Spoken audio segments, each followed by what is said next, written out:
On a tous ou presque, je suis sûre que si je fais un sondage autour de cette table, vous allez toutes me répondre oui, on a toutes dans nos placards une marinière. Et regardez l'étiquette, il y a des chances pour que ce soit une Saint-James. Bonjour Luc Le Sénécal. Bonjour Raphaël. Merci d'être avec nous sur Europe 1. C'est vous qui désormais avez repris les rênes de cette grande et belle maison. 1850, hein, tout de même, c'est là que tout commence.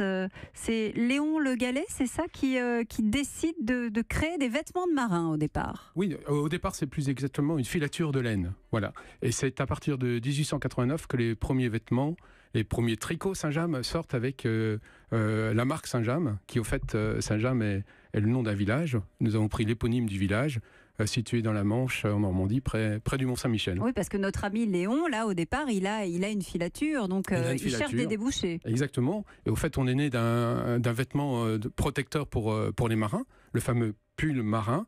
Et d'année en année, puisque l'année prochaine, on fêtera nos 130 ans, nous avons développé toute une gamme autour de deux savoir-faire. Un en tricotage, donc tricotage et confection de pulls et des fameuses vestes Saint-James. Et la même chose pour le coton avec les marinières. Dites-moi, les marinières, justement, pourquoi est-ce que tout le monde a une marinière et pourquoi est-ce qu'on a créé une marinière avec ces bandes bleues et blanches ? Alors, il y a plusieurs origines. Bon, il y en a une qui me plaît plus particulièrement. Alors, c'est les 21 rayures de la marinière qui remonteraient à Napoléon pour fêter les 21 victoires de Napoléon. Voilà, ça c'est une des versions qui me plaît bien, notamment face aux Anglais. Alors, dites-moi, qu'est-ce qu'il y a dans ces marinières de particulier, dans ces tricots Saint-James ? Vous parliez de la manière dont on travaille les produits, la laine notamment. Elle vient d'où, votre laine ? Alors, je pense que ce qui fait la réussite des tricots Saint-James, c'est avant tout un savoir-faire, puisque c'est un savoir-faire ancestral, reconnu par notre label Entreprise du patrimoine vivant, et c'est un savoir-faire humain. Chaque poste de travail chez nous, c'est 18 mois de formation avant d'être opérationnel. Ça veut dire qu'on continue à fabriquer les tricots Saint-James comme on les fabriquait au départ ? On les fait comme on les tricotait à l'époque. Seuls les métiers à tricoter ont un petit peu évolué, mais pas le principe de même. C'est plus un apport d'informatique, de technologie. Mais ce qui est important, c'est à la fois la qualité du tricotage. On tricote en maille très serrée, qui rend souvent nos pulls quasi imperméables. Et c'est surtout après le montage, c'est-à-dire la confection. Par exemple, ce qui fait la différence sur un pull Saint-James, c'est le remaillage. Qu'est-ce que c'est le remaillage ? C'est la fixation du col du pull au corps du pull, maille par maille. Donc c'est une opération très longue, je suppose. Très longue et qui demande un savoir-faire spécial. Il faut savoir que pour faire un pull, il faut 24 km de fil de laine et il est passé entre 18 mains. 18 mains à l'intérieur des ateliers Saint-James. Saint-James, c'est 300 emplois, 300 salariés sur un seul site de production à Saint-James. Marie, la coach ? Ce que je me demande souvent avec des marques comme la vôtre, c'est comment on fait pour placer le curseur de la manière la plus intelligente entre l'authenticité de la marque et les modèles iconiques de votre marque, et en même temps la tendance et l'évolution de la mode, qui est très rapide. Oui, alors, au fait, nous ne cherchons pas à être à la mode, c'est la mode qui vient vers nous. Pour plusieurs raisons.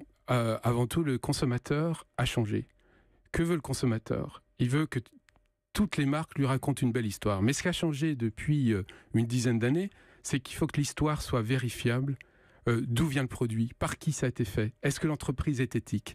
Et nous avons ouvert volontairement nos portes de l'entreprise qu'on peut visiter tous les jours depuis 3-4 ans pour justement vérifier que tout est bien confectionné, fabriqué à Saint-James. Et pour répondre à votre question, sur la nouveauté, une collection Saint-James, on a 2 collections par an, printemps, été, automne, hiver, et à chaque fois, c'est 130 nouveaux produits. J'ai pas dit coloris, nouveaux produits, donc c'est des nouveaux points de maille, c'est également de nouvelles matières. On tricote beaucoup maintenant de coton, de lin, en mélange de matières naturelles. Avec beaucoup de nouveautés aussi, notamment depuis le 1er octobre, parce que ça y est, les marinières s'envolent. Elles ne restent pas en mer uniquement, ni sur la terre. Elles prennent les vols Air France. C'était important d'être associé à Air France pour vous ? Oui, c'est une belle rencontre lors d'un speed meeting entre l'ancien président d'Air France et moi-même. Au fait, c'est la reconnaissance d'un produit emblématique fabriqués avec un savoir-faire français. Et pour nous, c'est important, notamment en termes d'image, puisque nous réalisons 40% de notre activité à l'export. Et c'est une merveilleuse exposition d'être présent à bord des vols Air France moyen et long courrier depuis lundi. C'est aussi une marque, et vous l'avez dit, qui fait partie du patrimoine vivant français. Vous êtes président d'ailleurs de l'Association nationale des entreprises du patrimoine vivant. Vous avez le sentiment que ça aussi, c'est quelque chose qui est important pour les Français aujourd'hui? C'est très important. Ça va au-delà du Made in France. Parce que nous avons 1400 entreprises du patrimoine vivant en France, réparties sur tout le territoire national, et ça le concerne tous les différents métiers. Et plus de 70%, je crois que même 75% de ces entreprises exportent. Parce que exporter, c'est exporter une différence. Et la différence d'un produit labellisé par une entreprise du patrimoine vivant, c'est aussi une qualité supérieure. Parce que le Made in France, c'est bien, mais c'est plus suffisant. Il faut que la différence qualitative se ressente.